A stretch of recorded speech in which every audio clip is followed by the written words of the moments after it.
And there is Leandro Trossard. Push to safety. It's a good run and a shot. Here's Declan Rice. Back to Trossard. What a save. Gets a shot away off the post. All bounces off Donnarumma very nearly. Wow. He has by far been the busier goalkeeper, Yanis Blažević. Yeah, that's handball. Penalty. Vinicius Junior this time gets it right. His header on the turn! Oh my goodness me! A Bereza! Brilliantly done. Haaland.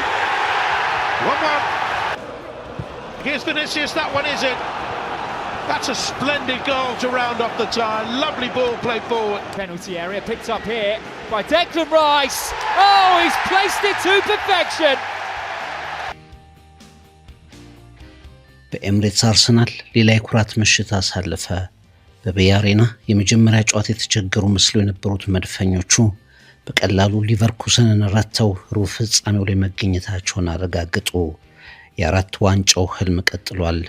የኤብሪቼ ኢዚ አስደናቂ ደግመን ደጋግመን የምንመለከታት አይነት ኳስ፣ የዴክላን ራይስ ሌላ ድንቅ ጎል የጀርመኑን ክለብ ሸኝቶ ለማለፍ በቂ ነበሩ። አርሰናል ትልልቅ እድሎችን ፈጥሯል። ጨዋታውን ተቆጣጥሯል። ያለ ጭንቀት ምሽቱን በብልጫም ደምድሟል። ካደረጓቸው 10 ጨዋታዎች በቻምፒየንስ ሊግ 9ን ያሸነፉት መድፈኞቹ ቀጣይ ተጋጣሚያቸው የፖርቹጋሉ ስፖርቲንግ ሊዝበን ይሆናል። ኢታር ላይ ሌላ ድራማም ነበር። የማንቸስተር ሲቲ የቻምፒየንስ ሊግ ጉዞ ተደምድሟል። የአራት ዋንጫ ተልዕኮም ተጠናቋል። ፔፕ ጓርዲዮላና ሲቲ በእግር ኳስ ተአምር ይቻላል ብለው ማድሪድን በጊዜ አስጨንቆ ለመፋለም ቢጥሩም ሳይሳካላቸው ቀርቷል። በርናንዶ ሲልቫ በቀይ ተሰናብቶ ማድሪድ በፍጹም ቅጣት ምት ጎል አግብቶ የሲቲን መፍጨርጨር ሁሉ ውጤት አልባ አድርጎታል። ሲቲ በሃላንድ ጎላቻ ቢሆንም በማድሪድ የቻምፒየንስ ሊግ ጉዞ ላይ ቁልፉ ተጫዋች ቪኒሲየስ ጁኒየር የማታ ማታ ማድሪድን አሸናፊ አድርጓል።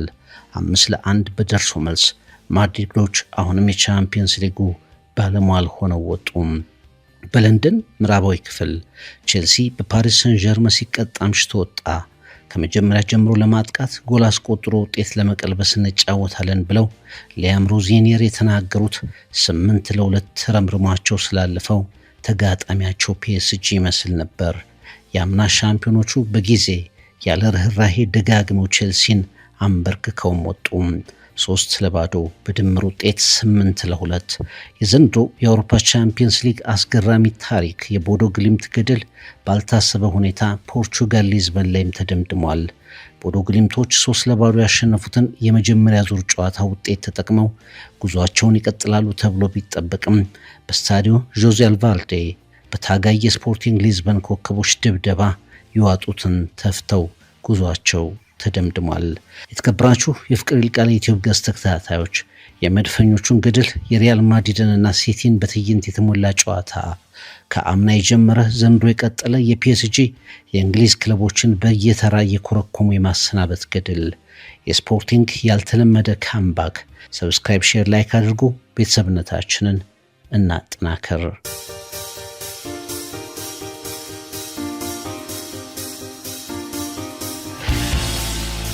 በአውሮፓ ቻምፒየንስ ሊግ አርሰናል ባየር ሊቨርኩሰንን ኤምሬትስ ላይ በመልሱ ጨዋታ አስተናገደ። መድፈኞቹ የአራት ዋንጫ ጉዟቸውን የጠበቁበት ትልቅ ምሽት ነበር ማለት ይቻላል። በመጀመሪያው ጨዋታ ከሳምንት በፊት በቤይ አሬና በጥሩ ሁኔታ ያልተጫወቱት መድፈኞቹ ነገር ግን 1-1 ውጤቱን ይዘው በመምጣታቸው ወደ ተከታዩ ዙር ለማለፍ ነገሮችን አሳምረዋል ተብሎ የተገመቱት መድፈኞቹ እንደተጠበቀው በብልጫ በበላይነት የምሽቱን ጨዋታ 2-0 በሆነ ውጤት አጠናቀው ወደ ሩብ ፍጻሜ መግባታቸውን አረጋግጠዋል። የሚኬል አርቴታ ልጆች ዘንድሮ በአራቱም ግንባሮች እንደሚፋለሙ ለዋንጫ በጥሩ ግስጋሴ ላይ እንደሚገኙ ያረጋገጡበት ምሽት ነበር ማለት ይቻላል። የተረጋጋ አርሰናል፣ በራስ መተማመን የነበረው አርሰናል፣ ሙከራዎችን የሚያደርግ አርሰናል፣ ተጋጣሚው ላይ ጫና የሚፈጥር አርሰናል በቻምፒየንስ ሊግ ምሽት ላይ ተመልክተናል። ባየር ሊቨርኩሰን 2-0 በአጠቃላይ 3-1 በሆነ የደርሶ መልስ ውጤት መድፈኞቹ ሩብ ፍጻሜውን ተቀላቅለዋል። የተረጋጋ ፐርፎርማንስ፣ በትዕግስት የተጫወቱበት፣ በመጨረሻም ደግሞ ኃይላቸውንና አቅማቸውን ያሳዩበት ጨዋታ እስከ 36ኛው ደቂቃ ላይ ብዙ ነገር አልተመለከትንም። በእርግጥ በርካታ የማዕዘን ምቶች አልፎ አልፎ ሙከራዎችን እየተመለከትንበት ባለው ሰዓት ድንገት ኤብሪቼ ኤዜ እጅግ በእግር ኳስ ታሪክ ምርጥ ሊባሉ ከሚችሉ በአውሮፓ ቻምፒየንስ ሊግ በዘንድሮ የውድድር ዓመት ላይ ከተቆጠሩ በጣም አስደናቂ ጎሎች መካከል አንዷን በግሩም ሁኔታ አስቆጥሮ በቮሊ ከ25 ያርድ አካባቢ አስቆጥሮ በግራ ኮርነር ከግብ ጠባቂ ግራ ኮርነር ላይ አስቆጥሮ ኤምሬትስን የተለየ ድባብ እንዲሰማው አደረገ። ስታዲየሙ በደስታ አበደ። እጅግ የምታምር ጎል ነበረች ማለት ይቻላል። ኤብሪቼ ኤዜ ከቅርብ ጊዜያት ወዲህ እንግዲህ ቋሚ ተሰላፊነቱን በተደጋጋሚ እያገኘ ሲመጣ አቋሙንም እያገኘ የመጣ ይመስላል። ይሄ ኮከብ እንግዲህ ከእንግሊዝ ተጫዋቾች መካከል በአርሰናል ታሪክ ውስጥ በፕሪሚየር ሊግ፣ በሊግ ካፕ፣ በኤፍኤ ካፕ፣ በቻምፒየንስ ሊግ በአንድ ሲዝን ጎሎችን ማስቆጠር እየቻለ ኮከብ ሆኗል። አርሰናሎች ሲፈልጉት በትልልቅ ምሽቶች ላይ የሚያገኙትም ኮከብ እየሆነ መጥቷል። ከዛ ውጭ እንግዲህ ቲዮ ዋልኮት ያደረጋቸውን በ2012-13 ሲዝን ላይ ያደረገውን ነገር መፈጸምም ችሏል። ፕሪሚየር ሊጉ ላይ፣ ሊግ ካፑ ላይ፣ ኤፍኤ ካፑ ላይ፣ ቻምፒየንስ ሊጉ ላይ ለአርሰናል በመጣበት ጊዜ ውስጥ ጎሎችን ማስቆጠር የቻለ ነው። የመጀመሪያው አጋማሽ አርሰናል እንግዲህ ተከታታይ የማጥቃት እንቅስቃሴዎችን ያደረገበት ነበር። ከቤ አሬና ጨዋታ አንጻር የኛው አርሰናል እንደተጠበቀው በተለየ ሁኔታ የቀረበበት ነበር ማለት ይቻላል። ለጣፈንታው ለተከታዩ ዙር ለማለፍ የወሰነ አርሰናል 12 ሾቶችን አድርጓል። 7ቱ ኦን ታርጌት ነበሩ ማለት ይቻላል።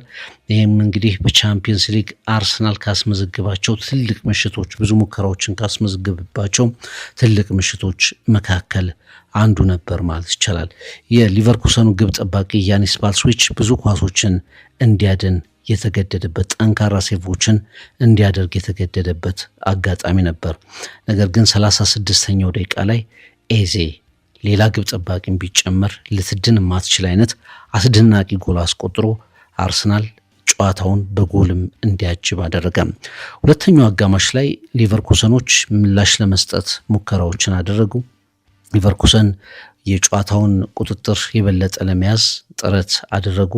ከ45ኛው እስከ 60ኛው ደቂቃ በተለይ የኳስ ቁጥጥራቸው ከፍ ያለ ነበር። እንደውም በአንድ ወቅት ላይ 67.4 በመቶ አካባቢ የኳስ ቁጥጥር ይዘው ነበር። አርሰናል ግን በዛ ጊዜ ውስጥም ጨዋታው ከመዳፉ የወጣ አይመስልም ነበር። የጨዋታ ቁጥጥሩ በጣም ጥሩ ነበር። ነገር ግን በካውንተር አታክ ለመሄድ ሙከራዎችን ሲያደርጉ ተመልክተናል። ቪክተር ዮኬሬሽ በተደጋጋሚ የሊቨርኩሰንን ወደፊት የመውጣት ነገር ተጠቅሞ 2 ጊዜ ሙሉ ሙከራዎችን ለማድረግ ጥረት ሲያደርግ አይተናል። ከዛ ባሻገር ደግሞ አርሰናል በተደጋጋሚ በፈጣን ትራንዚሽን፣ በፈጣን ሽግግር የሊቨርኩሰንን ጎል ለመድፈር፣ ሁለተኛ ጎል ለማስቆጠር እና ጨዋታውን ለመግደል ጥረት ሲያደርግ አይተናል። ለአንድሮ ትሮሳርድ በጣም ለግብ የቀረበች ሙከራ ሲያደርግ አይተናል። እንዲሁም ደግሞ የጃሬድ ኮንሳህ ያዳናቸው በደንብ ሴንተር የተደረጉ ኳሶችም እንደዚሁ በአርሰናል በኩል እንደ ጥሩ ሙከራ ሊቆጠሩ የሚችሉ ነበሩ። አርሰናል ሁለተኛውን ጎል በዴክላን ራይስ አማካይነት ካስቆጠረ በኋላ ግን ነገሮች ተደመደሙ። 63ኛው ደቂቃ ላይ ነው እንግዲህ በአብዛኛው ዴክላን ራይስ ዘንድሮ በአርሰናል ውስጥ ሁሉን ነገር የሚያደርግ ኮከብ እንደሆነ ይታወቃል። ኳስ ይነጥቃል፣ ያደራጃል፣ ይሰጣል፣ የማዕዘን ምቶችን ያከፋፍላል። አደገኛ ቦታዎች ላይ የተጋጣሚን መከላከል ሲከላከል፣ የተጋጣሚ ማጥቃት ሲከላከል እንመለከተዋለን። የማይደክም ሞተር ነውና የአርሰናል የምሽቱን ጨዋታ የገደለች አስደናቂ ጎል 63ኛው ደቂቃ ላይ አስቆጥሮ ተመለከትን። አንደኛ ኳሱን የነጠቀበት መንገድ፣ ወደፊት ሄዶ ከሊቨርኩሰን ተከላካይ የነጠቀበት መንገድ፣ የሊቨርኩሰኑ ተከላካይ ኳስ ተቀብሎ አደራጃሉ ብሎ ያሰበበትን ሞመንት እዛው ላይ ዴክላን ራይስ ኳሱን ነጥቆ ወደፊት ገፋ አድርጎ በጣም በራይት ኮርነር በኩል የመታት ኳስ የጨዋታውን ማጠናቀቂያ አርሰናል ወደ ኳርተር ፋይናል የገባባትን ጎል ያስቆጠረባትን አጋጣሚ መፍጠር ቻለ 63ኛው ደቂቃ ላይ። ከዛ በኋላ ክርስቲያን ኮፋኔ ይህ ካሜሮናዊ ኮከብ በመጀመሪያውም የቢያሬና ጨዋታ ላይ እናስታውሰዋለን። ለሳሊባ ለጋብሪኤል ማጋሌሽ ፈተና ሆኖ የተመለከትነው ኮከብ ነበር። በጣም አንድ አስደናቂ ኳስ ሞክሮ ነበር።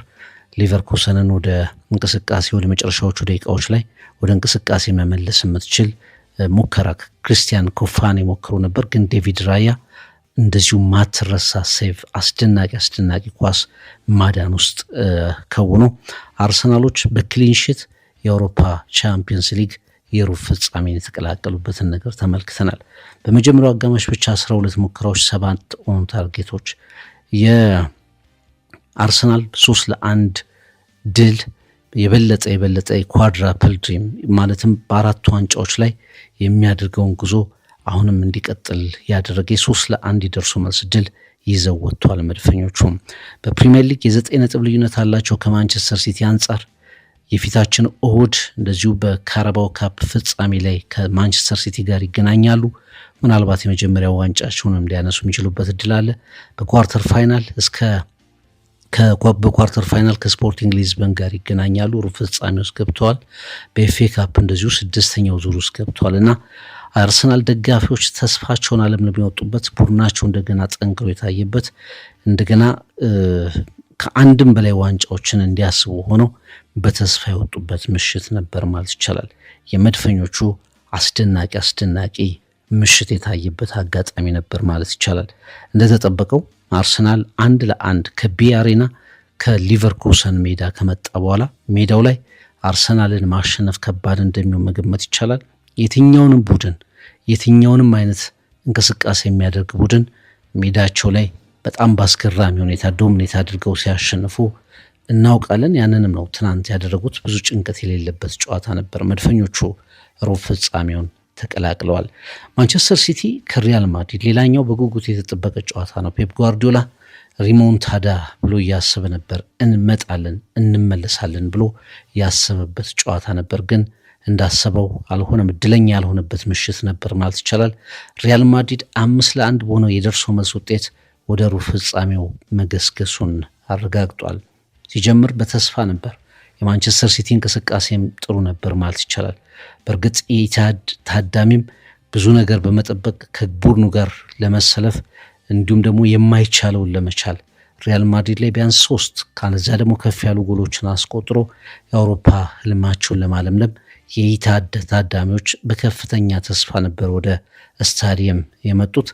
ነገር ግን ለሶስተኛ ተከታታይ ጊዜ ፔፕ ጓርዲዮላ በሪያል ማድሪድ ማንቸስተር ሲቲ በሪያል ማድሪድ ከአውሮፓ ቻምፒየንስ ሊግ ተሰናብቷል። ይሄ ለማንቸስተር ሲቲ የማይፋታ ጥላ ሆኗል። ሪያል ማድሪድ ለሶስተኛ ተከታታይ ጊዜ ይሄ ከጣ ድልድሉ ጀምሮ እንግዲህ በአውሮፓ ቻምፒየንስ ሊግ ላይ ሪያል ማድሪድ ከማንቸስተር ሲቲ ሲባል ማንቸስተር ሲቲዎች ፈገግ ብለው የሚቀበሉት እጣ ፈንታ ወይም ደግሞ ድልድል እንዳልሆነ ያረጋገጠ ሌላ ውጤት ነው ማለት ይቻላል። በእርግጥ በጨዋታው ላይ ማንቸስተር ሲቲ ጥሩ ነበር የጀመረው። የተጫወቱበት መንገድ ጥሩ ነው።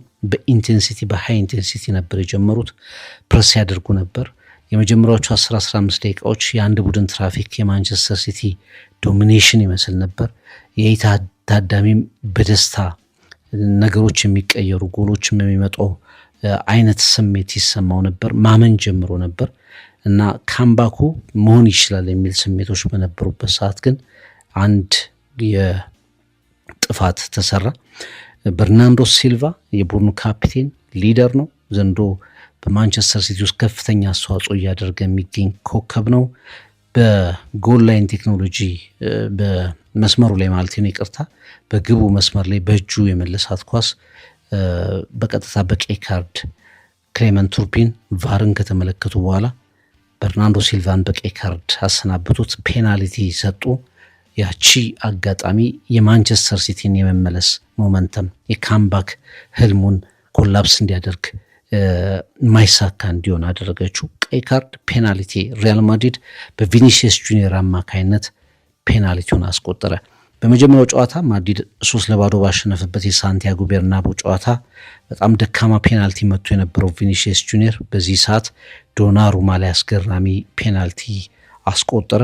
በጣም ተረጋግቶ ፎከስድ ሆኖ ዶናሩማን በተሳሳተ አቅጣጫ አስኪዶ ጎል አስቆጠረ። ከዛ በኋላ የኢቲሃድ ስታዲየም እሳት ላይ ውሃ የቸለሰች ጎል ተቆጠረች ማለት ይቻላል። ካምባኩ ወይም ደግሞ ሪሞንታዳው እንደማይሆን የማንቸስተር ሲቲ ደጋፊዎች እንዲያስቡ ያስገደደ አጋጣሚ ተመለከትን። በእርግጥ ማንቸስተር ሲቲ እንደዛም ሆኖ ጥሩ እንቅስቃሴዎችን ሲያደርግ አይተናል። ለመመለስ ጥረቶችን ሲያደርግ አይተናል። በመጀመሪያ አካባቢ ሙከራዎችን አድርጓል። በአንጻሩ ቫልቨርድ፣ ዶናሩማ ያዳናቸውን ኳሶች ሙከራ አድርጓል።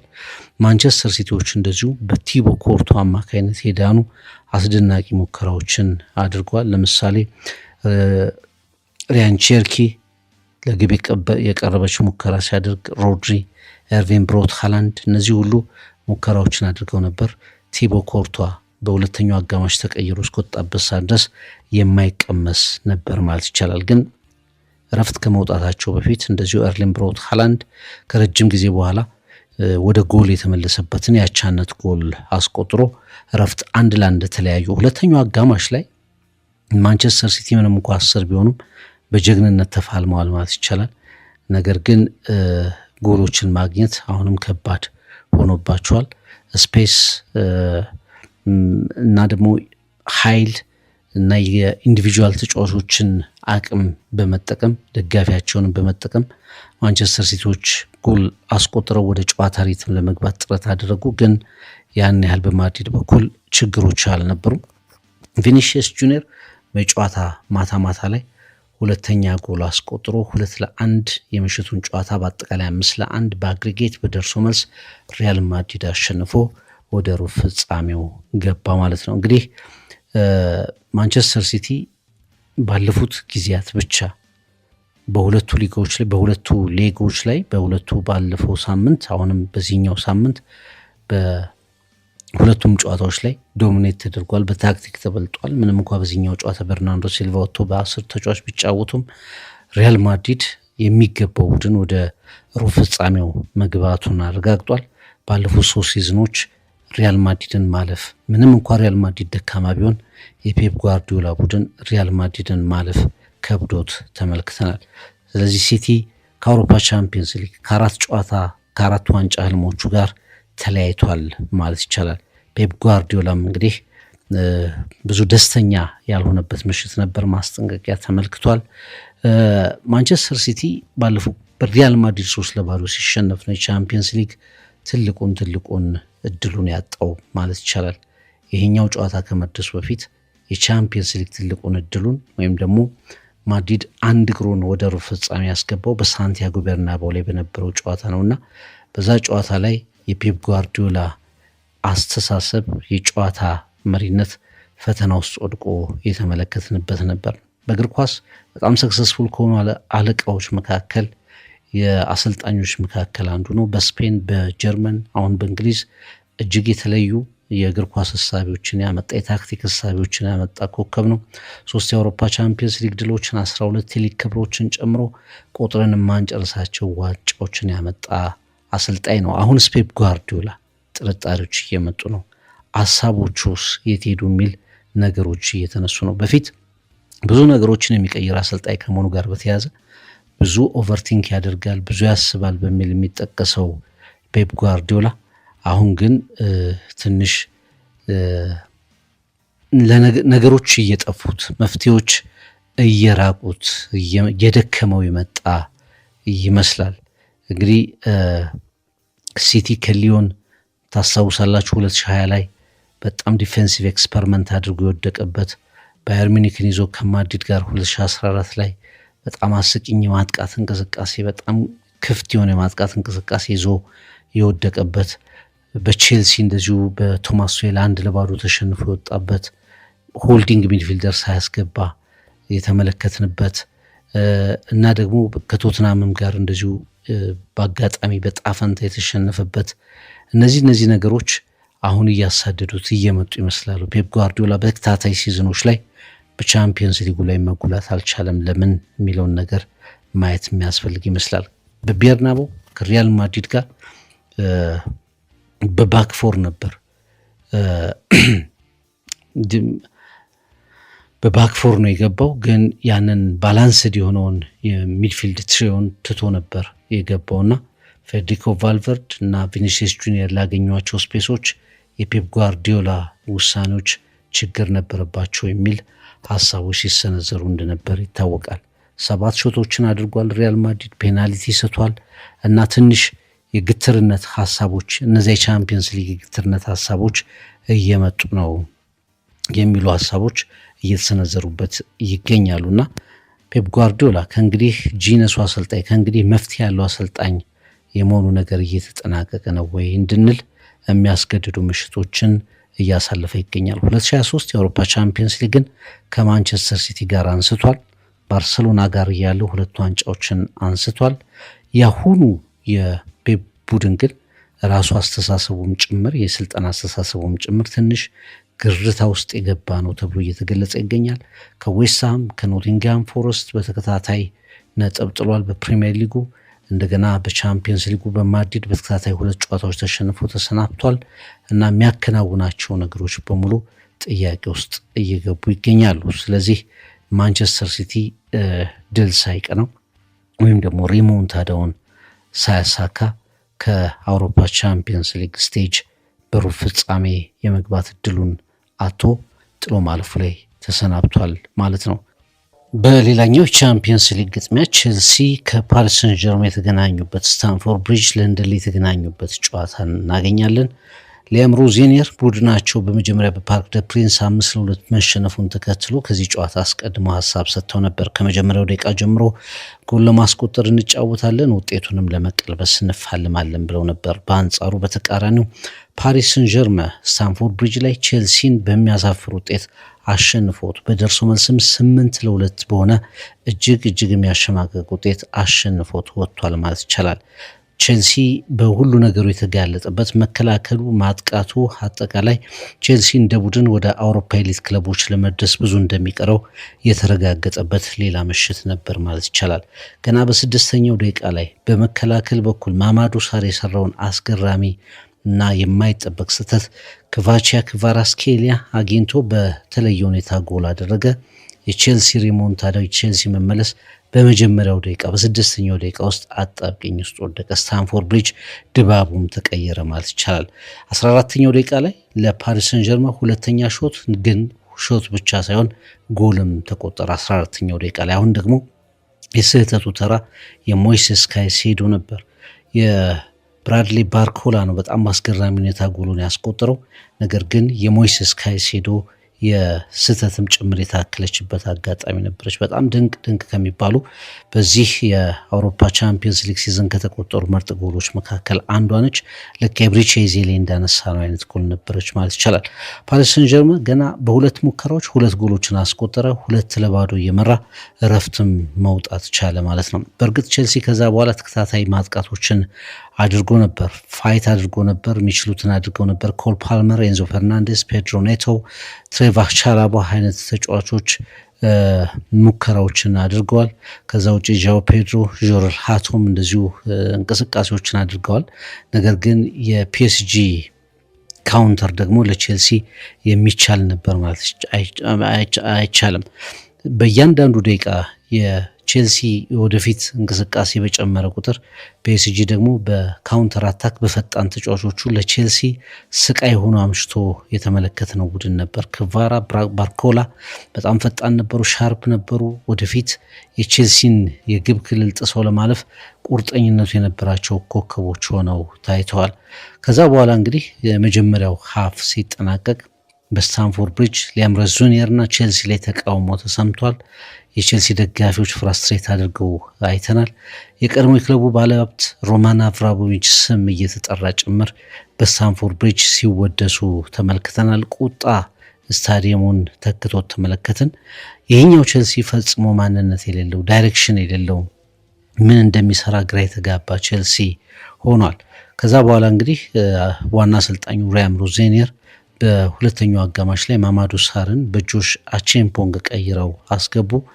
ከዛ በኋላ እንግዲህ ፓልመር፣ ፈርናንዴዝ፣ ጃኦ ፔድሮን የመሳሰሉ ተጫዋቾችም ተቀይረው ወጡ። ቼልሲ በቃ የመድረስ ነገሩ ከፍተኛ አጣብቂኝ ውስጥ ገባ ማለት ነው። ከዛ በኋላ እንግዲህ 19 ዓመቱ ሳኒ ማዩሉ ደግሞ የቼልሲዎችን ልብ የበለጠ የሰበረ ጎል ሶስተኛ ጎል አስቆጥሮ በደርሶ መልስ 8-2 በሆነ ውጤት ተሸንፈው ቼልሲዎች ከቻምፒየንስ ሊግ በአሳፋሪ ሁኔታ ተሰናበቱ ማለት ነው።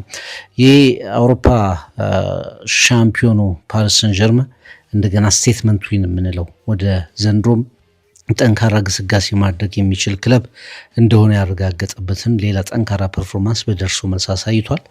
አምና ጀምሮ የእንግሊዝ ክለቦችን መኮርኮምን ቀጥሏል። ከሊቨርፑል ጀመረ፣ አስቶን ቪላን አስወጣ፣ አርሰናልን ሰሚፋይናል ላይ ጣለ። ዘንድሮም እንግዲህ ሌላ የእንግሊዝ ክለብ ቼልሲን በቀላሉ በብልጫ አሸንፎ ወጥቷል። የእንግሊዝ ክለቦች በፓሪስ ሰን ዠርመን ፊት ችለው መቆም አልቻሉም። ትናንት ምሽት እንግዲህ ለንደን ላይ የፓሪስ ሰን ዠርመን ድምቀት የተመለከትንበት ማለት ይቻላል። በኋላ ላይ እንግዲህ ቼልሲ እንደ ትሬቮር ቾሎባ አይነት ተጫዋቾቹን በጉዳት ወጥተዋል። በ10 ተጫዋች ጨዋታውን ለማጠናቀቅ ተገዶ ተመልክተነዋል።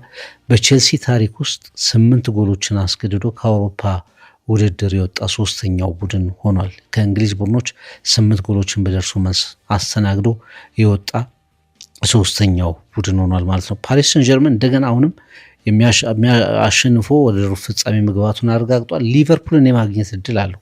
ነገ ጋላታሳራይን ዛሬ ምሽት ማለት ነው ሊቨርፑል ጋላታሳራይን የሚያሸንፍ ከሆነ እንደገና ፓሪስ ሰን ዠርመን ከሊቨርፑል አምና የተመለከትነው ጨዋታ ሊደገም የሚችልበት እድል አለው። ሌላ የእንግሊዝ ክለብ ሌላ ፓሪስ ሰን ዠርመን ፊት የሚቆም ሌላ የእንግሊዝ ክለብ ልንመለከት እንችላለን። ለቼልሲ በጣም መጥፎ ጨዋታ፣ ደጋፊዎች በብስጭት ያጠናቀቁት፣ አሰልጣኙም ተጫዋቾቹ ላይም በርካታ ጥያቄዎች እንዲነሱ ያስገደደ። በአንጻሩ ደግሞ ፓሪስ ሰን ዠርመን ከምድብ ጨዋታዎች ጀምሮ ያምና ኃይሉን እያገኘ የመጣ ለሌላ የሻምፒየንስ ሊግ ድል ብዙ መበርታት የሚችል ስህተቶችን ካረመ ብዙ መጓዝ የሚችል መሆኑን ያረጋገጠ በጣም ጠንካራና አማራጭ ያለው ቡድን ሆኖ ፓሪስ ሰን ዠርመንን ተመልክተነዋል ማለት ነው። ሌላኛውና የመጨረሻው ጨዋታ ስፖርቲንግ ሊዝበን ከቦዶ ግሊምት ያደረጉት ጨዋታ ነው። በስታዲዮ ጆዜ አልቫልዴ የተደረገ ጨዋታ ነው። ይሄ ጨዋታ ምናልባት ፌሪቴል የቦዶ ግሊምት ጉዞ የተደመደመበት ማለት ነው። 3-0 አሸንፈው ነበር ቦዶ ግሊምቶች። ከዛ ውጪ ማንቸስተር ሲቲን፣ አትሌቲኮ ማድሪድን፣ ኢንተር ሚላንን በማሸነፋቸው የተነሳ በዚህኛውም ጨዋታ አሸንፈው ከአርሰናል ጋር ይገናኛሉ ተብሎ የተገመቱት የኖርዌይ ቦዶ ግሊምት ኮከቦች ነበሩ። ግን ትናንት በስታዲዮ ጆዜ አልቫልዴ የስፖርቲንግ ሊዝበን ተጋድሎ በጣም አስደናቂ ነበር ማለት ይቻላል። ቦዶ ግሊምት ይህንን ጨዋታ አሸንፈው ቢሆን ኖሮ ከ1997 በኋላ ሁለተኛ የኖርዌይ ቡድን የሆኑ ነበር ወደ ሩብ ፍጻሜ በመድረስ። ነገር ግን በኢንተር ሚላንን በአስገራሚ ሁኔታ ያስወጡት ቦዶ ግሊምቶች በስፖርቲንግ ሊዝበን ሜዳ ግን በፍጹም ጫናውን መቆጣጠር አቅቷቸው ተመለከተን። ከመጀመሪያው ደቂቃ ጀምሮ በጭካኔ በድፍረት ጎሎችን ለማግኘት የስፖርቲንግ ሊዝበን ተጋድሎ በጣም አስደናቂ ነበር ማለት ይቻላል።